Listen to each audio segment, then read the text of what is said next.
कभी कभी जिंदगी हमें उन रास्तों पर ले जाती है जहां से लौटना मुश्किल होता है, पर चलना जरूरी। एक औरत के लिए ये रास्ते और भी कठिन होते हैं, क्योंकि समाज उसे चुप रहना सिखाता है, सहना सिखाता है।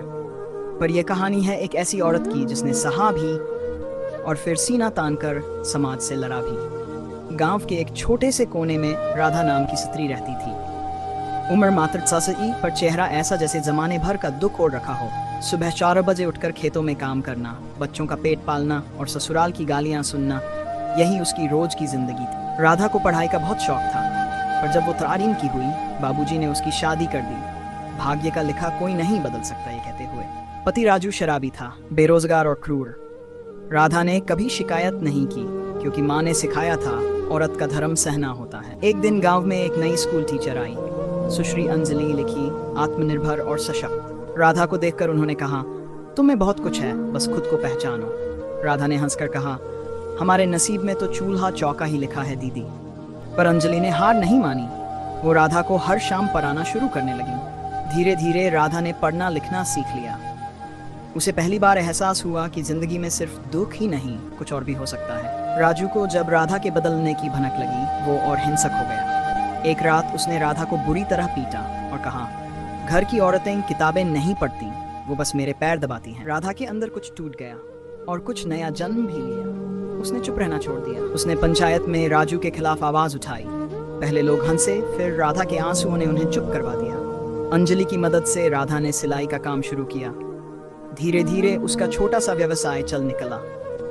अब लोग उसे राधा दीदी कहकर सम्मान देने लगे। पर कुछ लोग अब भी कहते, अरे भाग्य का लिखा कोई नहीं मिटा सकता। राधा मुस्कुराकर जवाब देती, हाँ, पर कोशिश से लिखा जरूर जा सकता। कई साल बीत गए। राधा अब गांव की सरपंच थी। अपने जैसे सैकड़ों औरतों को उसने आत्मनिर्भर बनाया था। एक दिन वही राजू वापस आया, टूटा हुआ, थका हुआ। राधा ने उसे देखा और कहा, मैं तुझसे नफरत नहीं करती राजू, पर अब मैं उस औरत को जानती ही नहीं जो तेरी छाया में जीती थी। वो अब मर चुकी है। जो खड़ी है वो अपनी तकदीर खुद लिखती है। राधा अब गांव की सरपंच थी, आत्मनिर्भर, सम्मानित और प्रेरणा की जीती जागती मिसाल। पर असली परीक्षा तो अब शुरू हुई थी। गांव की जमीन पर अब शहर के बड़े व्यापारियों की नजर थी। वे स्कूल की जमीन को खरीदकर वहां एक फैक्ट्री बनाना चाहते थे। गांव के कुछ लालची लोग लालच में आ गए और राधा के खिलाफ षड्यंत्र रचने लगे। औरत क्या लड़ेगी शहर वालों से? सुई चलाने वाली अब कानून की बातें करेगी। लोग फिर फुसफुसाने लगे। वही पुराना ताना, औरत की जगह घर की चौखट में है। पर राधा अब वो राधा नहीं थी जो चुप रह जाए। उसने जनसभा बुलाई, दस्तावेज इकट्ठे किए और जमीन की रक्षा के लिए तहसील से लेकर कलेक्टर तक आवाज उठाई। रातों को जाकर लोगों को उनके हक समझाए और दिन में उन अफसरों से भिड़ी जो पैसे के लालच में गांव को बेच देना चाहते थे। कुछ लोगों ने धमकियां दी, कुछ ने डराया, मगर राधा डरी नहीं। एक रात जब वो अकेली लौट रही थी, कुछ नकाबपोश लोगों ने उसे रास्ते में घेर लिया।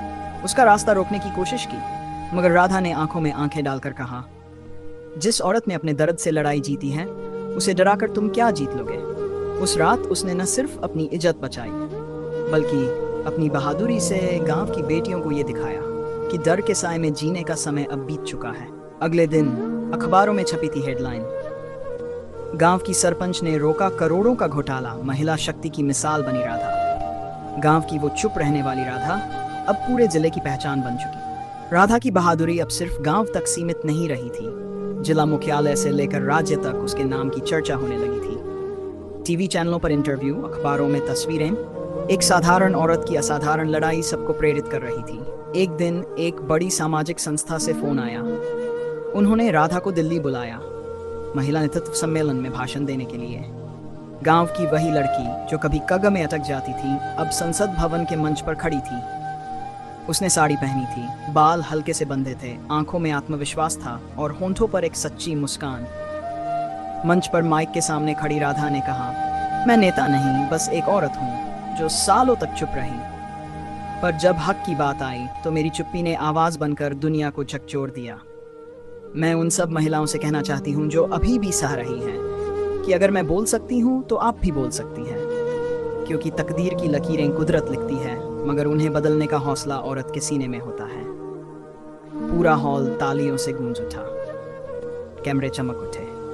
राधा अब सिर्फ एक नाम नहीं, एक आंदोलन बन चुकी थी। दिल्ली से लौटते ही राधा ने गांव में एक नया स्कूल खोला, खास लड़कियों के लिए। नाम रखा शक्ति विद्या मंदिर। वहाँ की पहली लाइन थी, हर लड़की पढ़ेगी, हर औरत जिएगी, डर के बिना सर उठाकर। अब राधा हर हफ्ते किसी न किसी गांव जाती, महिलाओं से मिलती, उन्हें उनके अधिकार सिखाती। कुछ उसे दीदी कहते, कुछ माँ, तो कुछ राधा जी। लेकिन राधा हमेशा मुस्कुराकर बस यही कहती, मैं कुछ नहीं हूँ, मैं हर उस औरत की आवाज़ हूँ जो अब चुप नहीं रहेगी। दोस्तों, हर एक वीडियो के पीछे होती है घंटों की मेहनत, कई रातों की नींद और एक ही ख्वाहिश, आपको कुछ ऐसा देने की जो दिल को छू जाए। अगर हमारी मेहनत आपको पसंद आई हो तो बस एक छोटा सा तोहफा दे दीजिए, एक प्यारा सा लाइक और हमारे चैनल को सब्सक्राइब। आपका हर एक लाइक हमें और भी बेहतर और भी मोटिवेशनल वीडियो बनाने की ताकत देता है। आपके सपोर्ट के लिए दिल से धन्यवाद।